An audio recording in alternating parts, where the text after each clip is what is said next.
This is for you if you're trying to manifest an ex back, an up-leveled version of him, or someone new. Welcome to the 14-day Queen Up Challenge. Manifesting anything, love, money, health, abundance, requires 3 simple steps that we are diving into throughout this 14-day challenge. Step number 1, setting the intention for what you want from the right energy.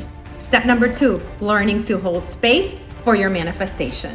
And this is where most people struggle. They do not understand that manifestation requires a process, a time frame for that seed that we are planting to be developed, to fully mature into a full-grown baby that we can play with. Whatever you do throughout this phase will make or break your manifestation. So there's many tools that we can use in order to learn to do this properly. I teach over 20 tools in my Manifestation Mastery program, and you will learn some of these tools throughout this challenge. As I browse through the comments and messages to see which of the tools it is that you are using to navigate the second phase of the manifestation process, there's one that stands out the most, and it is actually counterintuitive. Let's talk about affirmations.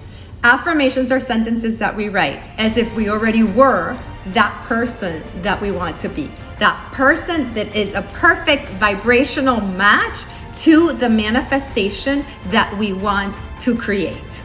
So if I want to be in a relationship where I am cherished and adored and treated like a queen, I have to be an energetic match to that. So people use an affirmation like, I am a queen, I am the prize, I am cherished. Here's a question for you. If you repeat that 20 times a day, or write that in the mirror, in a post-it, in a nightstand, over and over and over and over, is it helping you feel that way? Is it helping you truly be an energetic match to that? Share with me in the comments. What I hear from clients and students is absolutely not. It doesn't do anything for me to say, I am rich, I am abundant, I am good enough, I am beautiful, I am chosen. I don't feel that way. Whenever we are affirming something, it is a forceful energy because we're trying to counteract the opposite.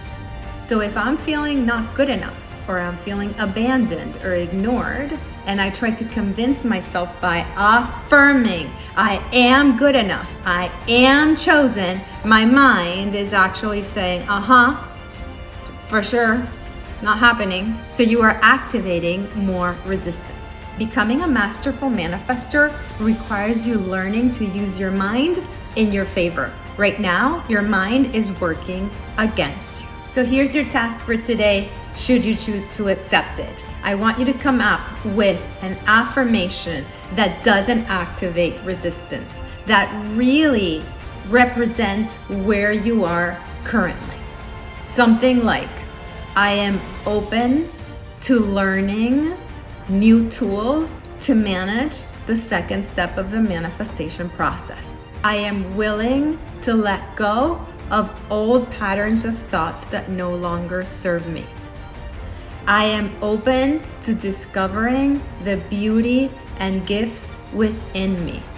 Get creative and play with these sentences so that they really truly represent vibrationally who you are in this moment and help you move in the direction of what you want instead of jumping too far too soon and activating a lot of resistance. Share with me in the comments so I can give you feedback on these. The most important thing when you write this statement, make sure to check in and scale it from 1 to 10. It has to be true, a 10.